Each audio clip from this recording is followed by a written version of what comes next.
great to see everybody here after 2 years of lockdown and COVID. And it's nice to be able to get to see old friends and colleagues again.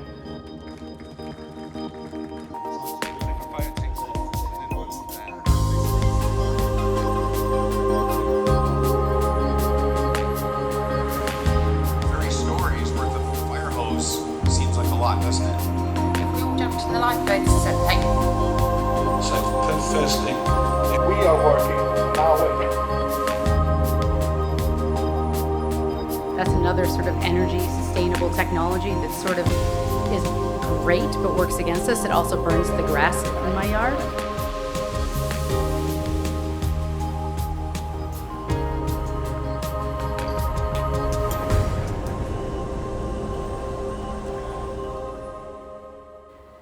So good morning, and thank you for having me here today.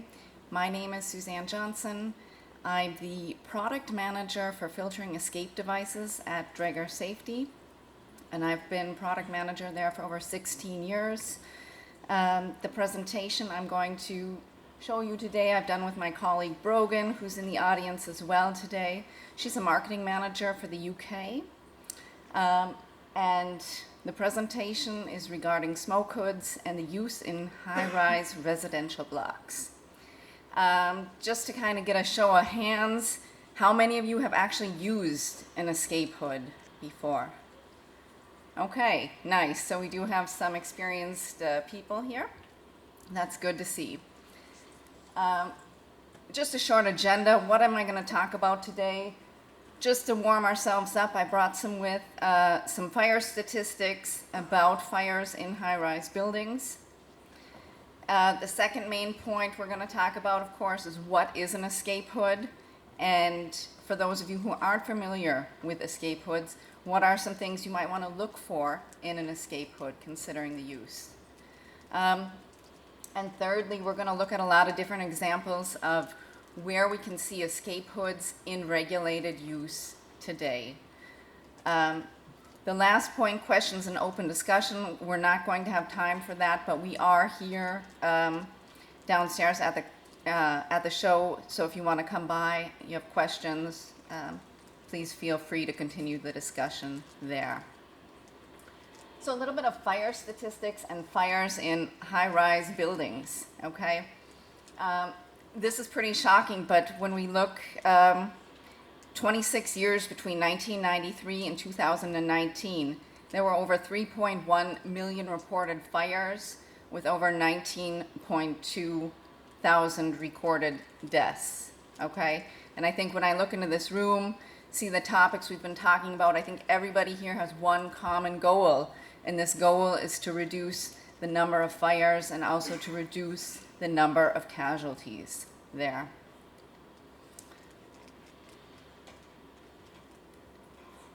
So a few more statistics that we see here, going in country specific.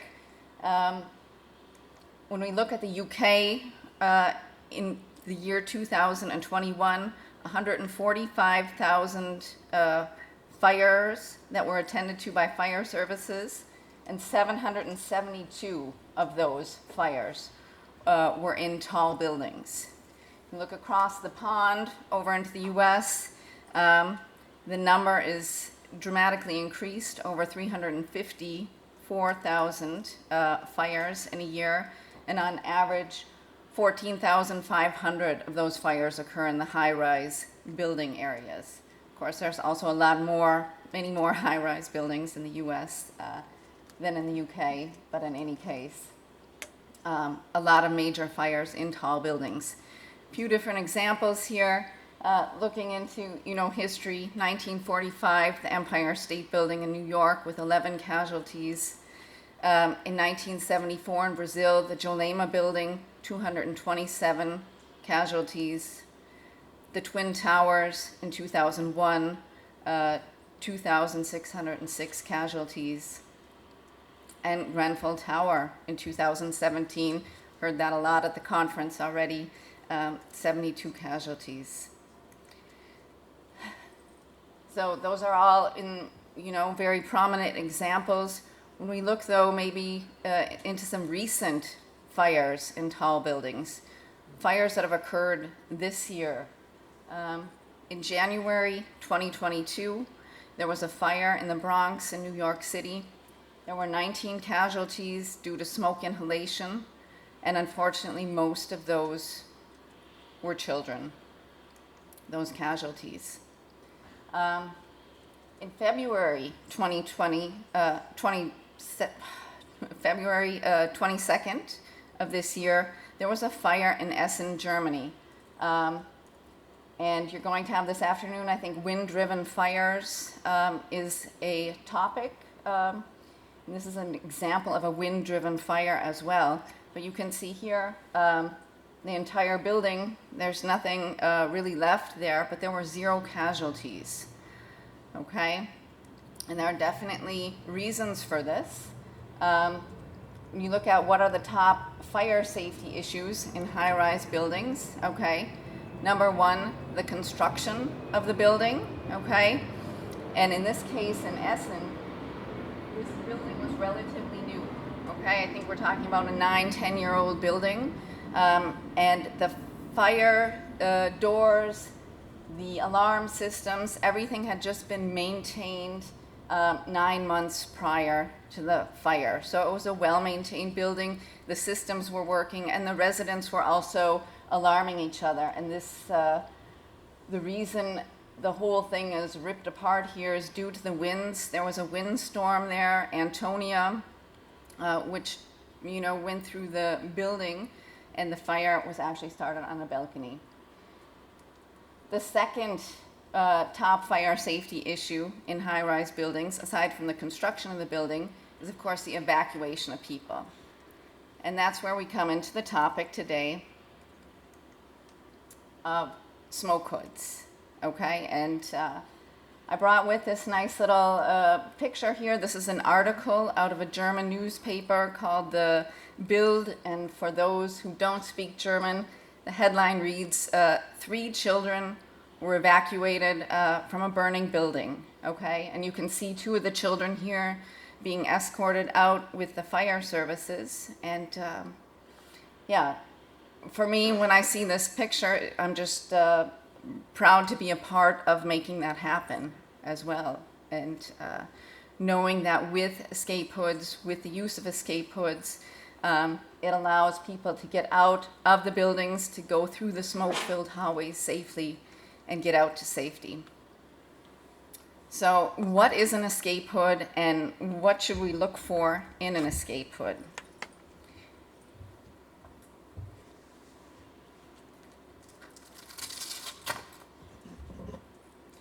Got some pictures and some examples, but if you look to Wikipedia, see what they write about a smoke hood or an escape hood.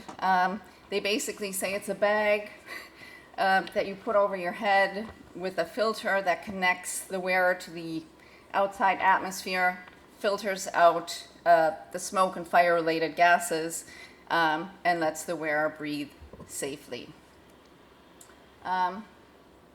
It's a device that covers the head and the face, okay? It's got a visor, which is important to have a good view during an escape. And the filter, which is really the heart of the unit, the filter is that what protects the wearer from the carbon monoxide, which is the major killer in the fire. And the filter, carbon monoxide, is very deadly gas. There's no warning properties. So when I use the filter, I need to make sure that it's working, that it's safe, because I can't smell CO, I can't taste it. You know, and I need to have a reliable system to ensure that I'm getting protection. So, things to look for in an escape hood. First of all, the ease of use, okay? These products are used not only for, these can be used by the fire service for victim rescue, but these are products that are also used for self-rescue as well. People might have these when they're traveling. Workers in industrial sites might be using these. So people have these with them. It's important to understand how to use them and that the ease of use is simple. Okay. Number two, I should look at the different types of filters for hazards. Okay, do I want to protect myself against a fire? Then I need the CO protection. Am I maybe in an industrial site where I might have the possibility of having toxic industrial gases and the possibility of fire? Then I might need to look at a different type of filter to include both of these in an application. Thirdly, and a very important point here, is approvals and certification of devices that I'm looking at. As I mentioned, the filter is the heart of the unit. It's very important in an emergency situation that that filter is going to work. And it's important here to look and make sure that products that are being used are really approved to standards like the EN 403 2004, which is the current standard for fire escape hoods in Europe, for example. And not just looking for a product that says complies with or has been tested to, but really a product that is approved to ensure that you're getting that kind of protection that's needed in a situation. Also, you should look at the protection of the hood for the unused hoods and for the filters. In most cases, these products are there just in case, sort of like a fire extinguisher. It's there in case. You hope you don't have to use it, but it's there if you need to use it. And it's important to make sure that the filter is sealed, that the filter is protected during that storage time, that the case is protecting the hood as well against maybe splash water or ingress dust, sealing tags to ensure that the device isn't tampered with if it's hanging somewhere on a wall. So those are things to look for as well when looking at escape hoods.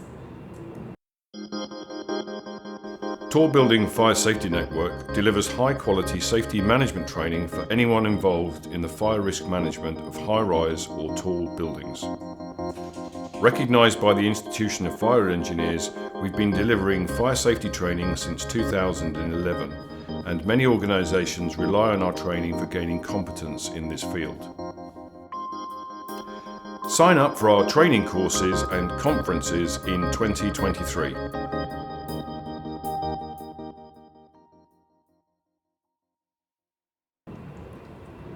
Also, the total service lifetime is important. Less maintenance, less total service life, and different carrying, storage, and packaging options, depending on what the application is at hand. Standards and regulations, I mentioned this. This is just a brief look at what is in the EN 403 2004 standard.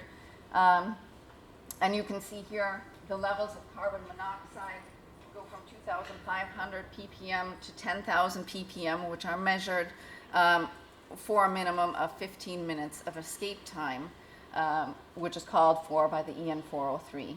And then a number of other fire-related gases are also measured there. So that's just a little bit of a background. What is an escape hood? What are things to look for in an escape hood? Now I'm going to show you some different examples. We have some pictures here. These are just out of local newspaper articles where victims are being rescued from the fire services using the escape hoods. Okay, and we can see a whole different number of people. We can see elderly people. We can see vision impaired people being rescued. We can see people coming out with their pets. Another picture of a child being rescued. These are all cutouts from the newspaper, and it's we're going to come to this a little bit more in detail, but with the fire services, there are 4 European countries which require the fire services to actually carry fire escape hoods with them in their vehicles. That's regulated by law. Those countries are Germany, Austria, Switzerland, and Holland. And so we actually see in these 4 countries a lot of use in the fire services. They're bringing, the hoods in with them on a daily basis. And when I've talked to fire brigades, for example, in Austria, I've asked them, what is your typical scenario? What does a typical day-to-day scenario look like, because of course our engineers, they always think it's like a Hollywood movie, lots of flame and smoke, but a typical scenario is there's a fire somewhere in the building, the hallways are full of smoke, and the firefighter needs to go up. He's got his turnout gear on, he needs to go up. There's people stuck in their apartment somewhere, maybe they're on a balcony, and they can't reach the people on the balcony. So they go up with their turnout gear, they go up with the escape hoods, they explain to the people, you know, here's the escape hood, you're gonna put this on, and they can lead them through then the smoke-filled corridors to safety. Now, escape hoods in use. Also, I have to say that in the UK, since 2018, the London Fire Brigade has also implemented the use of fire escape hoods, and pretty much every other brigade within the UK has followed suit in implementing the use of escape hoods, although there is not a regulation in place. This is a proactive approach, and here again are just some different examples that you can see from local cutouts here. The West Midlands Fire Service talking about a rescue of a person. You can see Whitechapel, another rescue situation, and just some positive effects of that. So also here in the UK market, definitely seeing more prominent things here too. And if you go on Google, you go on the internet, you can find all kinds of different examples. So what happens when we're not using fire escape hoods? There's also a number of examples to be seen. Precious minutes do get lost, and yeah, there's definitely a reason for escape hoods and for their use out in the field, and they do definitely make a difference. I brought with some other examples too, just to kind of get us thinking, where are other areas where escape hoods are in use today, in regulated use? Where can we find escape hoods? Be it a smoke hood or industrial escape hood. But definitely we find a lot of escape hoods in the oil and gas and chemical marketplaces. And we see these in operational use. So we see people who are working out in the field wearing an escape hood on their person on a day-to-day basis, and they're using these for industrial or also for fire escape purposes. We also see a lot of the offshore accommodations, so people who are working offshore, they're sleeping in their cabins. They have the fire escape hoods there in their cabins, either on a grab bag, maybe on a wall, but in some sort of place to escape in case of a fire for self-rescue. And we also see a lot in the administrative buildings. A lot of these large companies, the oil and gas companies, have their administrative buildings in high-rise areas, in downtown locations, where they provide their employees fire escape hoods, either in meeting rooms or each person at their desk, in order to be able to evacuate themselves in case of a fire. Another major market, okay, and we have a lot of the fire services here on hand today as well, but another major market are the fire services. And the fire services are mainly using this for victim rescue. And as you can see by all of the pictures in this presentation, this is actually an area where we see a lot of use of the hoods, okay? It's not just hanging on a wall somewhere in case of a situation, but actually with the fire services, we see a lot of use because they're in contact, they're in with the victims and rescuing the people.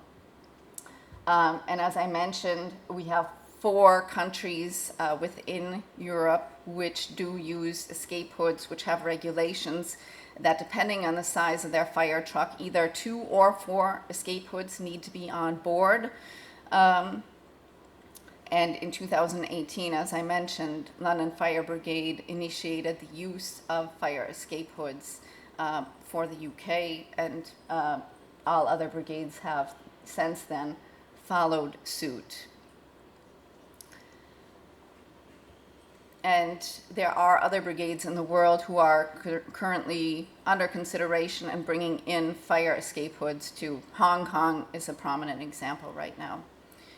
So it's good to see some proactive approaches in the market, not only reactive approaches. Another market we have, hospital and care homes. Okay, this is an important market. This market is geographically very limited right now.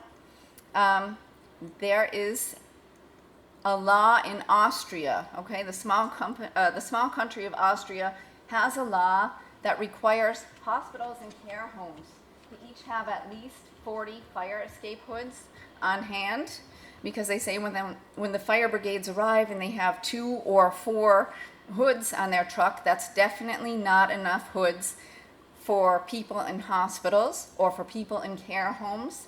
And so these care homes or hospitals must have a minimum of 40 escape hoods on hand. Depending on the size of the hospital, they may have a lot more. But we see a lot of use in these hospitals and care homes, and we've actually seen that go over into Germany as well, where a lot of hospitals, even though they don't have the same law or the same requirement, are also stocking and using fire escape hoods in the hospital. And when you take into consideration the statistic that every 14 days a fire occurs in a hospital and every 7 days in a care home, that's a lot of, that's really a lot of fires. So we see that. We also see another area here. This is also a proactive approach, but this is an individual project. These are individual company requirements. These are not based on general regulations or laws. But we do see companies, for example, there was a financial company in New York City working in a high-rise building, and they purchased fire escape hoods for all of their employees to use in case of an escape, in case of a fire in the building. And we see that happening with a lot of different companies. We've seen that with one major company in a high-rise building, another company with a lot of branch offices throughout. So those are company regulations with heightening awareness, but these are all in an individual proactive approach from those companies and not due to any type of legislation or laws. But there's definitely things going on there because people see the benefits that are there. So looking at potential other potentials, other types of high-rise buildings that we see university buildings and the university accommodations. We've talked about hospitals here, at least with the example of Austria. We've talked about administrative and office buildings, residential high-rise flats, hotels. Hotels is a big potential area, but it's not a regulated area. But for example, if you go to China, and Russ and I had a little talk about this as well, when you go to China and you look into your hotel room, you'll usually see fire escape hoods. And actually in China, it is regulated that fire escape hoods must be in hotels. There's a quota on how many in each hotel for each room. And so that is a regulated and a law within the Chinese market. There's also airport traffic control towers, power stations, governmental buildings, so all kinds of different applications as potential areas for the use of escape hoods.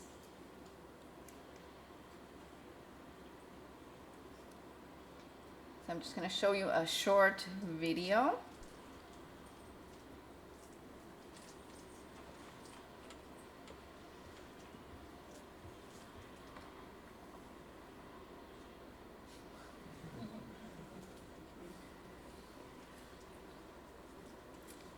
And the motto there is when every second counts, and that's really what it boils down to with an escape hood.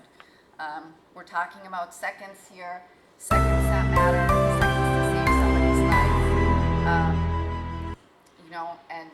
So that's really what's important there, and that kind of factors into the ease of use of an escape unit. Can I open it quickly? Can I don it quickly? How much time do I need? When every second counts. So that's what it boils down to. We unfortunately don't have time left for questions, but we do have a stand here. We actually have two stands, one right down in this hall here and one over on the other side with the PPE. So please come if you have questions, comments, any points of discussion, please come and visit us. We'd love to talk with you further about escape hoods. And with that, thank you for your time.